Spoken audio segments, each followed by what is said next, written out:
दर्शकबिन्दहरू यति बेला हामीसँग कुराकानी गर्नको लागि राष्ट्रिय प्रजातान्त्रिक विद्यार्थी सङ्गठनका केन्द्रीय उपाध्यक्ष तथा राष्ट्रिय प्रजातन्त्र पार्टी कालीकोट जिल्ला पलाता गाउँपालिकाका अध्यक्ष र आसन्न यही स्थानीय निकायको निर्वाचनमा पलाता गाउँपालिकाबाट अध्यक्षको उम्मेदवार रहनुभएका निराजन बमजी हुनुहुन्छ। स्वागत छ यहाँलाई। धन्यवाद। पलाता गाउँपालिकाको अध्यक्षको लागि जुन उम्मेदवारी दिनुभएको छ, तपाईँको उम्मेदवारी किन, यो अलिकति बताइदिनु त। सबैभन्दा पहिला तपाईँलाई म धेरै धेरै धन्यवाद दिन चाहन्छु। आसन्न वैशाख 30 गते स्थानीय निर्वाचन निर्वाचनमा गइरहेको छ, यो अत्यन्तै सौभाग्य कुरा हो। त्यहाँको जनताले नयाँ अभिभावक प्राप्त गर्नु र राजनीति गर्ने एउटा सक्षम नेतृत्वले जनताको प्रतिनिधित्व गरेर एउटा त्यो राम्रो अभिभावकको रूपमा आफूलाई घोषिनु पाउनु, यो नीति अत्यन्तै सौभाग्य छ। र अस्ति हाम्रो भर्खर चाहिँ राष्ट्रिय प्रजातन्त्र पार्टी पलाता गाउँपालिकाको आयोजनामा बृहत आमसभाको आयोजना गरेका थियौँ। सो आमसभाबाट मलाई चाहिँ पलाता गाउँ कार्य समिति राप्रपा र जिल्ला कार्य समिति प्रदेशको अध्यक्ष पनि हुनुहुन्थ्यो र यहाँबाट गएका चाहिँ डाक्टर धवल शमशेर राणा महामन्त्री, कुन्ती साई महामन्त्री र ज्ञानेन्द्र बहादुर साई प्रवक्ता र उहाँ थुप्रै साथी उहाँहरूको टिमले मलाई अध्यक्षको पदमा चाहिँ उम्मेदवारी घोषित गर्नुभयो।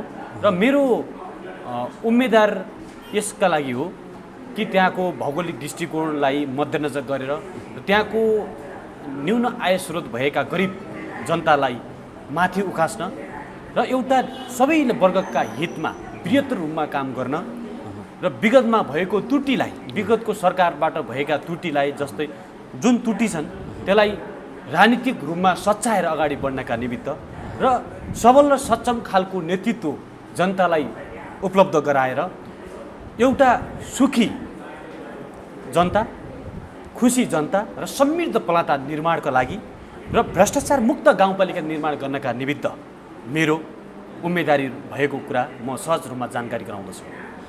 अब जसरी तपाईँले उम्मेदवारी दिँदै गर्दाखेरि चाहिँ राजीनामा पत्र समेत तयार गरेर राख्नु भएको छ। म यदि यो गाउँपालिकामा उम्मेदवारी दिँदै गर्दाखेरि कुनै गलत आर्जन गरेको त्यस्तो भेट्टाएमा चाहिँ यसै पत्रलाई चाहिँ आधार गरेर विश्वास राखेर चाहिँ राजीनामा दिने समेत घोषणा गर्छु भनेर एउटा पत्र नै तयार गरेर राख्नु भएको छ। अब केन्द्रमा पनि अध्यक्ष लिङदेनले पटक पटक भन्नुभएको छ, अब यो स्थानीय निकायको निर्वाचनमा हुने उम्मेदवारहरूले चाहिँ पहिला भ्रष्टाचार गर्दिन भनेर कसम मन्दिरमा गएर कसम खाएर मात्रै चाहिँ उम्मेदवारी दिने लगायतका कुराहरू गरिरहँदाखेरि अब यी नाराहरू चाहिँ चुनाव केन्द्रित नाराहरू हुन्छन् क्या। यस्तै मिठा मिठा किसिमका भाषणहरू सुन्न पाइन्छ, यस्ता पत्रहरू देख्न पाइन्छ, त्यसमै मात्रै सीमित छ अथवा चाहिँ भित्रैदेखि भर्खरै युवा अवस्थामा हुनुहुन्छ, केही गर्छु भनेर हिँडिरहनु भएको छ।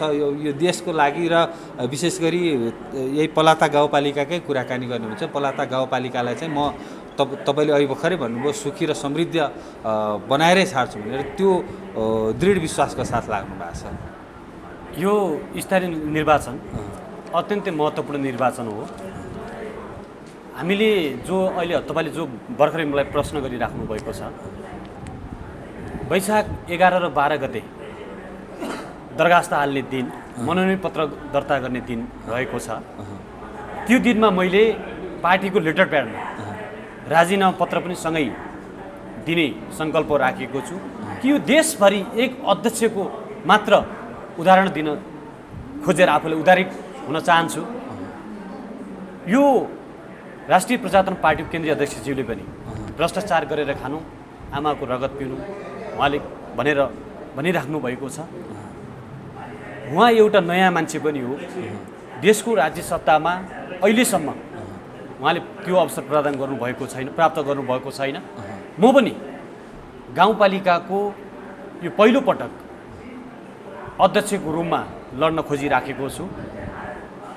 जनताले यदि मलाई विश्वास दिलाएर मलाई यदि मतदान गरेर विजय गराउने जुन प्रयत्न गर्नुभयो भने त्यो अवसरमा, सेवा गर्ने अवसरमा मैले काहीँ कुनै आयोजना योजनामा अथवा गलत आर्जन गर्ने जुन किसिमको मैले आफ्नो त्यो मानसिकता तयार गरेँ र कतै मलाई त्यस्तो फेला पर्यो भने मैले जनताले भ्रष्टाचार निराजन बमले भ्रष्टाचार गर्यो होइन, फलानाको पार्टीको अध्यक्षले भ्रष्टाचार गर्यो, फलानाको छोराले भ्रष्टाचार गर्यो, तपाईँहरू त पछाडि हुनुहुन्थ्यो, उहाँले भ्रष्टाचार गर्नुभयो, तपाईँ नै भ्रष्टाचारीको कार्यकर्ता हो भन्ने दिन नआउन दिनको लागि एउटा विश्वासका साथ मैले राजीनामा पत्रसँगै दिने सङ्कल्प राखेको छु।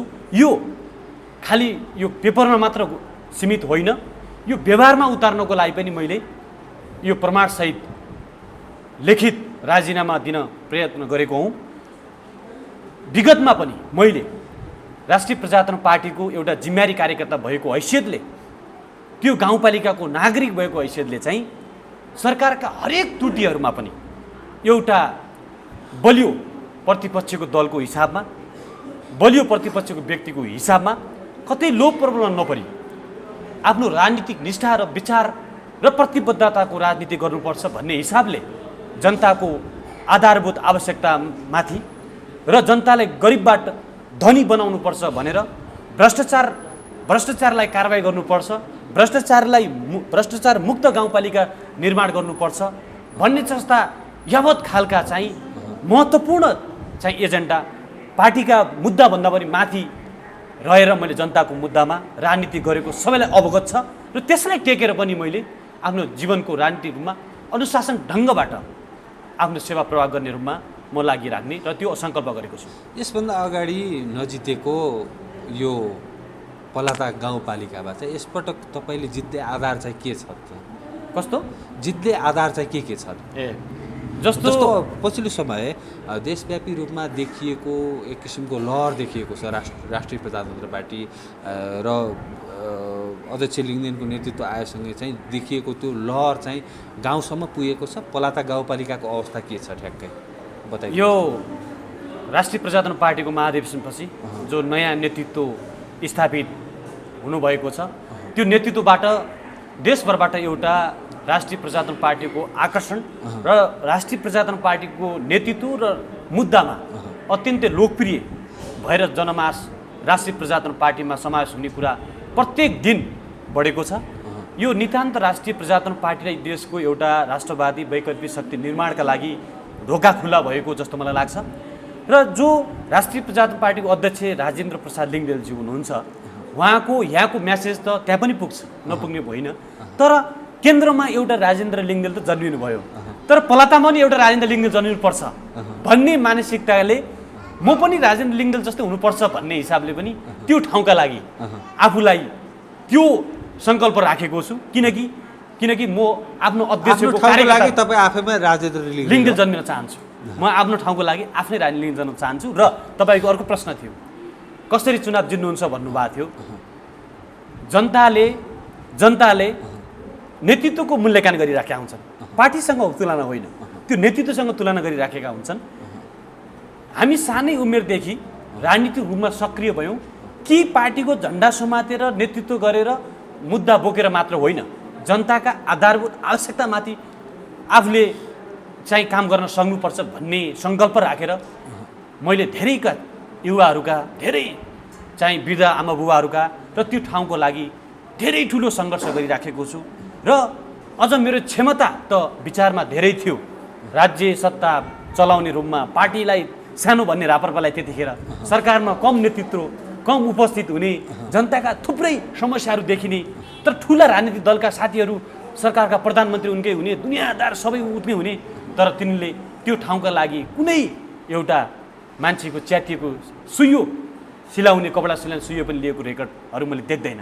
तर विचारमा त धेरै ठुलो छ मेरो, तर त्यो शक्ति कमजोर भएको कारणले मैले भने जतिकै काम गर्न सकिनँ, तर अरूका भन्दा धेरै बढी चाहिँ काम गरेको मैले मात्रै महसुस होइन, आम जनताले महसुस गरेका छन्। तपाईँले त्यहाँ काम गर्नुभयो, तर अहिले पछिल्लो समय हेर्ने भने चाहिँ एकातर्फ काङ्ग्रेस सहितको 5 दलीय गठबन्धन छ, अर्कोतर्फ एमाले पनि साना दल राप्रपा नेपाल, लोसपा लगायतका दलहरूसँग चाहिँ गठबन्धन भनेर जो तयारी गरिरहेको अवस्थामा चाहिँ यी दुई ठुला शक्तिहरूसँग चाहिँ तपाईँहरू तालमेल गर्दिनँ भन्नुहुन्छ, गठबन्धन गर्दैनौँ भनिरहनु भएको छ। यस्तो अवस्थामा कसरी तपाईँले नतिजा हासिल गर्न सक्नुहुन्छ? यो गठबन्धन भनेको ठुलो घरलाई पनि एउटा काठीले जलाउँछ, एउटा सलाइको एउटा काठीले बाले पनि जलाइदिन्छ। त्यस कारणले यो गठबन्धन जनताले बुझिराखेका छन्। यो त्यो ठाउँको बृहत्तर हितका लागि, विकासका लागि, गरिब जनतालाई धनी बनाउनको लागि, त्यो ठाउँलाई समृद्ध बनाउनको लागि, भ्रष्टाचार मुक्त गर्नको लागि, जनताका युवाहरूका हरेक आवश्यकताहरूलाई परिपूर्ति गर्नको लागि त्यो गठबन्धन बनेको होइन।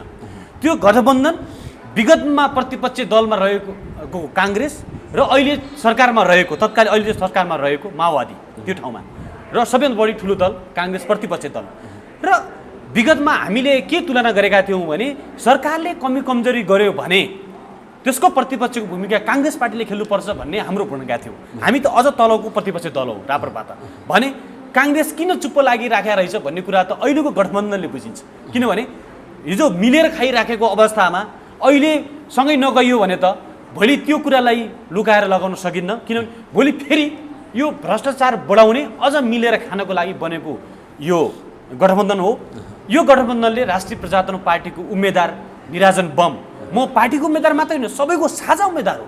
सबैको एउटा चाहिँ निष्पक्ष व्यवहार मसँग छ, निष्कलङ्क छ। अहिलेसम्म मैले कतै केही मलाई प्रश्न छैन। त्यस कारणले जनता यदि चाहिँ पलाती जनताहरू आम मतदाताहरू सो विवेक पुऱ्याएर कतै लो प्रब्लममा नफसिकन सो विवेक मतदान गर्ने हो भने हामी सो निश्चित रूपमा विजय छौँ। कति मतले जित्नुहुन्छ तपाईँले? हामीले अहिले के आकलन गर्नु होइन, हामी जित्ने रूपमा जनताको जनमत हामीले जित्छौँ, जनताको मन हामीले जितेका छौँ, मैले जितेको छु र निरन्तर रूपमा बिना स्वार्थमा जनताको मुद्दालाई बुलन्द रूपमा राजनीतिक मुद्दा बनाएँ र भोलिका दिनमा पनि मैले कि परिकल्पना नगरेको गाउँपालिका निर्माण गर्छु भन्ने सङ्कल्प बोकेको छु। मेरो हृदयमा जे छ जनताले स्पष्ट बुझेका छन्। त्यसकारण यो पटकको निर्वाचनमा आम मतदाताहरूले मतदान हलोमा गर्नुहुनेछ। अनि मलाई भनेको छु, मैले भनेको छु मलाई भोट दिनुहोस्, मैले विकास दिन्छु भनिराखेको छु। यो कुरालाई मैले भोलि देशको प्रधानमन्त्री हुन्छु भनेर राजनीति गरेको व्यक्ति गाउँपालिकाले मैले उदाहरणीय बनाउँछु भन्ने गाउँपालिकाको जनताले चाहिँ कसरी पत्याउने के? अब पार्टी तपाईँको राष्ट्रिय प्रजातन्त्र पार्टी सानो दल, एउटा सिङ्गो एकजना सांसद भएको दल, सत्तामा पनि छैन, शक्तिमा पनि छैन। पलाता गाउँपालिकाको कुराकानी गर्ने हो भने चाहिँ दुर्गम जिल्लाको एउटा विकट ठाउँमा रहेको गाउँपालिका, त्यहाँ हेर्ने हो भने कुनै अस्पताल छ भने त्यहाँ औषधि समेत नभएको अवस्था छ, भ्रष्टाचार व्याप्त छ। त्यस्तो ठाउँमा चाहिँ यो पार्टीबाट जसरी तपाईँले उम्मेदवारी दिनुभएको छ, सत्तामा नभएको पार्टीलाई कसरी विश्वास गर्ला त जनताले? एकदमै महत्त्वपूर्ण प्रश्न गर्नुभयो। विगतको चुनावमा पनि हेर्ने हो भने 64को चुनावमा त सिङ्गो देश माओवादीमय थियो। त्यतिखेर त माओवादी जिन्दाबाद भन्ने होला, रोगपुरीवाले जिन्दाबाद भन्ने अवस्था थियो। त्यसपछि उहाँले धेरै ठुलो सिट ल्याउनु भयो माओवादीले। अब अहिले माओवादी हेर्ने हो भने त कहिले कङ्ग्रेसको, कहिले एमालेको, कहिले कुनै पार्टीको लट्ठी टेकेर आफू बस्ने त्यो परिस्थिति देखिराखेका छ नि त चुनावमा, होइन? अहिले त्यस कारणले चुनाव भन्ने कुरा त के हो भने पार्टी सानो पार्टी ठुलोको सम्बन्धै छैन। हेर्नुहोस्, हामी पनि राष्ट्रिय राजनीतिकमा राष्ट्रिय प्रजातन्त्र पार्टी विचारमा ठुलो छ, सिद्धान्तमा ठुलो छ, जनताका मुद्दामा ठुलो छ, राष्ट्रियताका विषयमा ठुलो छ, देशलाई बचाउने भन्ने कुरामा धेरै ठुलो भूमिका खेलेको छ।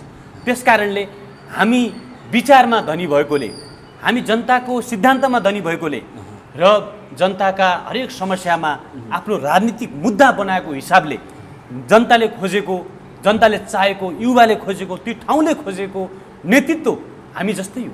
हामी जस्तै सो एउटा के भन्छ त्यसलाई निष्पक्षता व्यवहार भएको व्यक्ति जनताले खोजिराखेको अवस्थामा अहिले निश्चय पनि जनताले कुन पार्टी, को पार्टी ठुलो, विगतमा को सरकारमा छ, अहिले को सरकारमा छ, भोलि को हुने भन्ने कुरा होइन। अब पलाताको विकासका लागि, भ्रष्टाचार मुक्त गाउँपालिका निर्माणका लागि र सबै वर्गका बृहत्तर हितका लागि कसैलाई तल कसैलाई माथि नहुने तरिकाले त्यो सेवा प्रवाह गर्नका लागि राष्ट्रिय प्रजातन्त्र पार्टीबाट उम्मेदवार बनेको म आफै छु।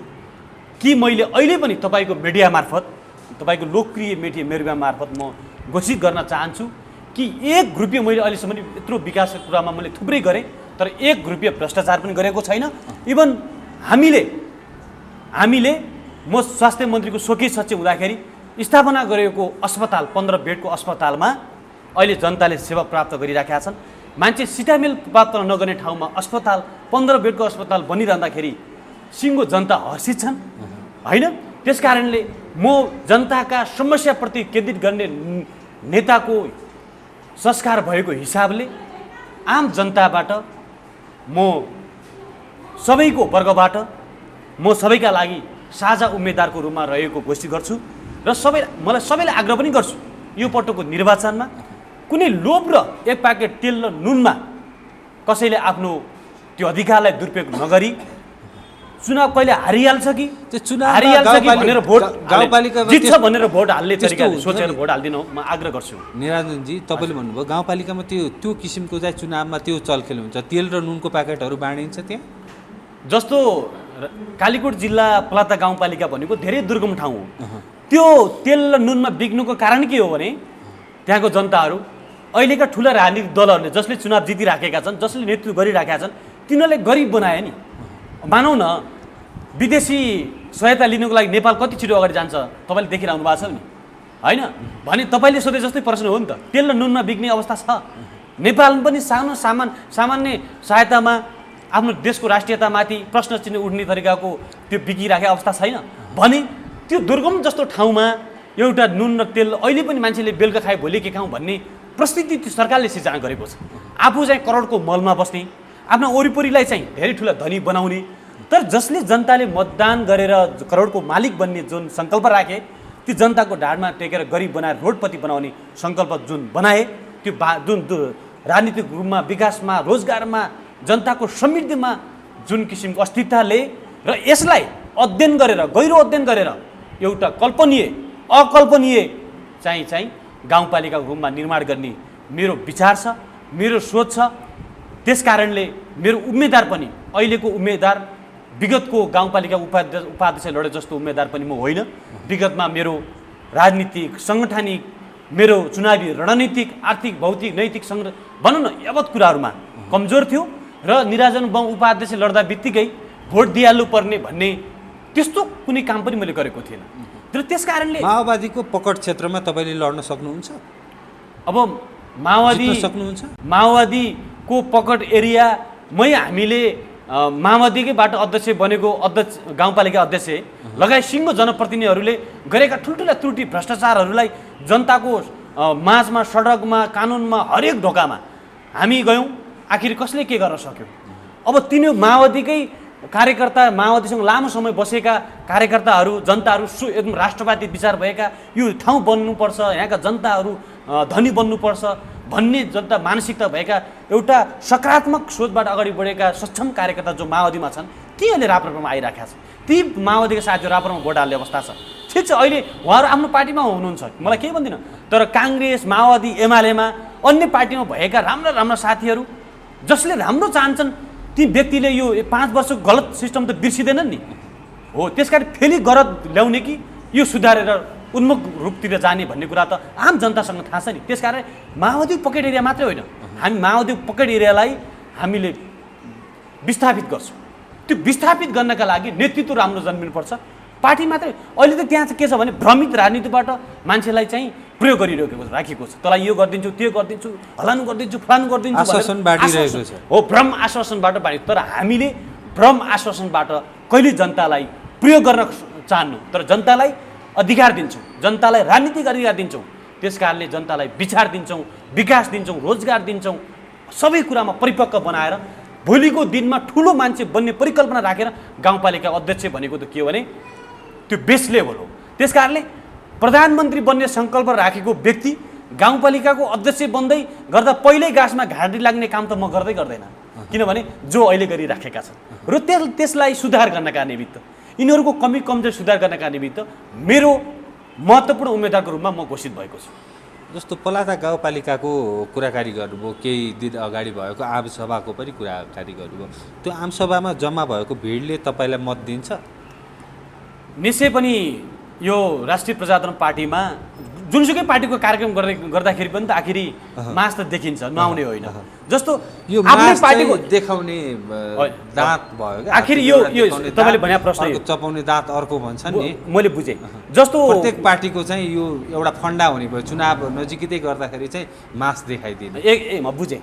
यो तपाईँले राम्रो यसलाई एनालाइसिस गर्नुभएको छ। जस्तो कुनै पनि पोलिटिकल पार्टीको कार्यक्रम हुँदाखेरि आफ्नै पार्टीका कार्यकर्तालाई त त्यो बाहिर खुल्ला कार्यक्रममा सुनाउने कुरा त हुँदैन नि, होइन? अरूको पार्टीको कार्यकर्तालाई सुनाउने, स्वतन्त्र जनतालाई सुनाउने, स्वविवेक भएका जनतालाई, युवाहरूले सुनाएर अनि ठिक ठाउँ ट्र्याकमा ल्याउने हो नि त। जनता ट्र्याकभन्दा बाहिर गइरहेका छन्, अहिलेको राजनीतिक दलहरूले ट्र्याकभन्दा बाहिर लगिरहेका छन्, हामी ट्र्याकमा ल्याउन खोज्छौँ। त्यसैले त्यो कार्यक्रममा उपस्थित भएको जनमास जो छ, त्यो जनमासले के बुझेको छ भने, के बुझ्यो भने त्यतिखेर कार्यक्रममा हामी गलत बाटोमा रहेछौँ, हामीले पार्टी मात्रै भनेर आखिर केही पनि पुग्दैन रहेछ, देश कतातिर जाँदो रहेछ, होइन? जनताले के आवश्यकता ठानेका थिए, युवाले के आवश्यकता ठानेका थिए, मजदुरले के आवश्यकता ठानेका थिए भन्ने कुरामा बुझे। त्यतिखेर हाम्रो नेताले बुझाए। त्यस कारणले गर्दाखेरि त्यहाँ आउनुभएका साथीहरू पनि पक्कै पनि पार्टी जुनसुकै होस्, राष्ट्रिय प्रजातन्त्र पार्टीको हलो चुनाव चिन्हमा मतदान गर्नेछ भने विश्वास गरेको छु। साथै हेर्नुहोस्, आज मैले यो कपडा लगाएर यो तपाईँसँग इन्टरभ्यू लिएर लागेको छु भने मैले मेरो राजनीतिक चाहिँ सङ्कल्प के हो भने म निर्वाचित हुँला नहुँला, तर मैले लगाएको कपडा एकजना पलाताको दलितका छोराले लाउनुपर्छ, पाउन सकोस् भन्ने हो। एकजना दर्जीको छोराले लाउन सकोस्, मैले मेरो छोराछोरी पढ्ने स्कुल, त्यो शिक्षा प्राप्त गर्ने शिक्षा त्यहाँका आम जनताका छोराछोरीले लिन पाइयोस्, मैले हिँड्ने, मैले खाने सबै ठाउँमा त्यस्तो फेसिलिटीमा त्यहाँका जनताहरू पनि, त्यहाँका छोराछोरीले पाओस् भन्ने त्यो सङ्कल्प राखेको व्यक्ति। तर मैले निजी स्वार्थका निमित्त राजनीति गरिराखेको अवस्था छैन।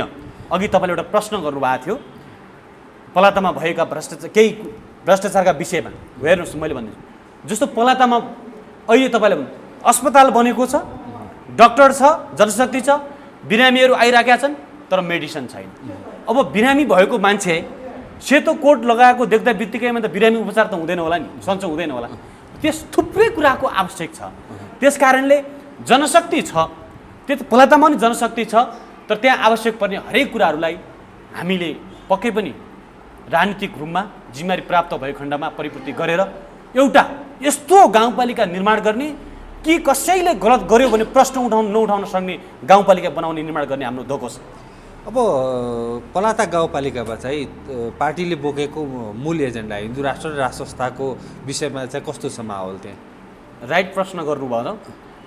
यो पलाता गाउँपालिकाको अलिकता अनएजुकेट मान्छे अहिले पनि छन्। हेर्नुहोस्, मान्छे चेतनशील प्रणाली त हो, तर त्यो भौगोलिक दृष्टिकोणको आधारले अथवा सरकारले पनि हेर्नुहोस् न, मान्छेले यहाँ अहिले मिडियामा यत्रो हाम्रो पार्टीको घोषणापत्र, स्थानीय घोषणापत्र सार्वजनिक भयो, अत्यन्तै लोकप्रिय भनौँ, जनताको प्रत्येक चाहिँ जीवन्त कालसम्म चाहिँ त्यो परिपूर्ति हुने खाल यस्तो राम्रो लोकप्रिय चाहिँ घोषित भयो, घोषणा भयो। त्यहाँको जनताले अहिले एकजना जनता युवाले हेर्न पाएको छैन, पढ्न पनि पाएको छैन, किनभने सञ्चारको माध्यम छैन, किनभने टेक्निकल माध्यम छैन। अब टेक्निकल माध्यमबाट पछाडि रहेको पलाता राष्ट्रिय प्रजातन्त्र पार्टीले बोकेको एजेन्डामा त त्यति महत्त्व नबुझ्या पनि हुनसक्छन्। अब कुनै अन्य पोलिटिकल पार्टीका लिडरहरूले बुझे लेखेका मान्छेहरूले त बुझ्या होला, तर चुलो चौकोमा सीमित भए तापनि तर बाहिरी वातावरण बुझ्न नपाएको परिवारले, जनताले त बुझ्या छैन नि। तर राष्ट्रिय प्रजातन्त्र पार्टीको मुद्दा भनेको नितान्त यो देशको बृहत्तर हितका लागि, यो देशलाई कसैले पनि प्रश्न उठाउन नसकोस्, यो देश बचाउनुपर्छ, देश रहनुपर्छ भन्ने राष्ट्रिय प्रजातन्त्र पार्टीको पहिलो सङ्कल्प हो, मुद्दा हो। हिन्दू धर्म, राष्ट्र संस्था भने त धेरै लोकप्रिय मुद्दा हुने। हेर्नुहोस्, हिन्दू धर्म भनेको हाम्रो अस्मितामाथि गाँसिएको कुरा हो, राष्ट्र संस्था भनेको नेपालको राष्ट्रिय एकतालाई संरक्षण र स्थापित गर्ने बडो महत्त्वपूर्ण कुरा हो। अब यो विषयमा राजा राप्रपा त राजा ल्याउने भयो, राजतन्त्र फर्काउने भयो भन्छन् नि मान्छे। अहिले त्यहाँ त माओवादीले त्यस्तो भ्रम फैलाएको छन्, अन्य राजनीतिक दलहरूले निराजन बम जति राम्रो भयो भने राप्रले भोट हाले किन राज संस्था राजा ल्याउँछ, राजतन्त्र भनेको त त्यो त मान्छे मार्ने हो भन्छ। हेर्नुहोस् त, यस्तो भ्रमित राजनीति खेलेर लोक यस्तो जनताको एउटा निष्ठावान राजनीति गर्ने व्यक्तिमाथि त्यस्तो लोकप्रिय मुद्दालाई अलोकप्रिय बनाएर जनतालाई भ्रमित बनाएर हिजो त्यत्रो मान्छे मनाउने काम गरेर राष्ट्र संस्थादेखि सन्तुष्ट छैनन्। मैले अघि भने सबै पार्टीको मुद्दाहरू सबै मान्छेले मन पराएको हुँदैनन्, तर पार्टीको मुद्दाको महत्त्व र अर्थ नबुझेको कारणले गर्दाखेरि त्यसको अर्थ अर्को त्यो लगाएर बुझाउन सक्नु भएको होइन, छैन। हामीले धेरै प्रयास गरिराखेका छौँ। हामीले विभिन्न घर दैलो मार्फत, विभिन्न कार्यक्रम मार्फत, मिडिया मार्फत, सामाजिक सञ्जाल मार्फत र प्रत्येक व्यक्तिसँग भेटघाटमा मार्फत हामीले बुझाइराखेका छौँ। एकचोटि कसैले तपाईँ त राजाको मुद्दा राजतन्त्र ल्याउने भन्नुहुन्छ, राजतन्त्र ठिक छैन भनेर कसैले मलाई प्रश्न गर्छन् क्या, अनि म जवाब दिन्छु। हामीले राजतन्त्र भनेको होइन, राज संस्था भनेको। राज संस्था भनेको राष्ट्र प्रमुखको ठाउँमा एउटा स्वतन्त्र अभिभावकको रूपमा राज संस्था ल्याउनुपर्छ। त्यसले कुनै पार्टीको गुट उपगुटमा पार्टीको मात्र गुट देशको विषयमा, देशका हितका विषयमा काम गर्छ। जस्तो एकैछिन उदाहरण म भन्छु। अस्ति राष्ट्रपति विद्यादेवी भण्डारी हुनुहुन्छ। हेर्नुहोस् त, नेकपा एमालेको सिङ्गो कम्युनिस्ट सरकार थियो, त्यतिखेर अध्यादेश ल्याउँदाखेरि अध्ययन नगरिकन उहाँले हस्ताक्षर गर्नुभयो होइन। फेरि काङ्ग्रेसको प्रधानमन्त्री शेरबहादुर देउवाले के अध्यादेश ल्याउनु, 2 दिन रोकिदिनु भयो। भने राष्ट्र प्रमुख भने त कुनै पार्टीभित्र गुटभित्र व्यक्तिको होइन नि त, सिङ्गो देशको बृहत् हितका लागि त्यो अध्यादेश बृहत् रूपमा अध्ययन गर्ने। यो देशका लागि के छ, यो संविधान भनेको छ नि, उहाँहरूले भन्नुहुन्छ यो गणतन्त्र के भन्नुहुन्छ, यो नेपाली जनताको बृहत् हितमा छ कि छैन भनेर अध्ययन गर्नुभयो। अध्ययन गरेर मात्र अनि बल्ल चाहिँ अध्यादेशलाई स्वीकृत गर्ने कुरा हो। भने अहिले एउटा पार्टीको कार्यकर्ता जस्तो व्यक्ति राष्ट्र प्रमुखको ठाउँमा स्थापित हुँदा देशलाई राजनीतिक रूपमा, विकासमा, रोजगारमा अस्तित्व छाएको छ। यसको जिम्मा कसले लिने? यो जिम्मा लिनको लागि, देशलाई बचाउनका निमित्त राष्ट्र प्रमुखको ठाउँमा चाहिँ राज संस्था हुनुपर्छ। तर देशको प्रधानमन्त्री, मन्त्री भनौँ न, राजनीति गर्न पाउने अधिकार गाउँपालिका अध्यक्ष, नगरपालिकाको मेयर, उपमहानगरपालिकाको मेयर त जनताकै छोरो हुने हो। राजनीति जनताकै छोराले गर्ने हो। तर राष्ट्र प्रमुखको ठाउँमा मात्र हामीले राज संस्था भने हो, किनभने देशको एकतालाई बचाउनको निमित्त मात्रै भने हो। तर गलत भ्रमित राजनीतिक गलत व्यक्तिहरूले गलत चाहिँ अर्थमा बुझाइराखेका छन्। यसो नगर्न पनि म अपिल गर्छु। तर हुन्छ, हामी कुराकानीको अन्तिममा पनि छौँ। यो छोटो कुराकानीको अन्तिममा केही भन्नुहुन्छ? अन्तिममा तपाईँले मलाई यो कुरा राख्ने अवसर प्रदान गर्नुभयो। सबैभन्दा पहिला त म तपाईँलाई धेरै धेरै धन्यवाद व्यक्त गर्न चाहन्छु। जुन आगामी वैशाख 30 गतेको यो स्थानीय निर्वाचनमा कालीकोट जिल्ला पलाता गाउँपालिकाबाट अध्यक्षको उम्मेदवारको रूपमा म रहेको छु। त्यसै गरी मेरो 9वटा वडा अध्यक्षहरू रहेका छन्, गाउँपालिका उपाध्यक्ष रहनुभएको छ। र सबै टिमलाई पार्टी नबनी, केही नबनी, आफ्नो क्षमता परिपूर्ति गर्न सक्ने व्यक्ति को हो त भन्ने कुरामा गहिरो अध्ययन गरी यसपटकको निर्वाचनमा राष्ट्रिय प्रजातन्त्र पार्टीको हलो चुनाव चिन्हमा मतदान गरी हामी सबैलाई विजय गराउन म आम पलतावासी मतदाता साथीहरू र आम नेपालीहरूमा पनि, मतदाताहरूमा पनि राष्ट्रिय प्रजातन्त्र पार्टीलाई मतदान गर्नुहुन्छ भन्ने म हार्दिक अपिल गर्छु, अनुरोध गर्छु। धन्यवाद।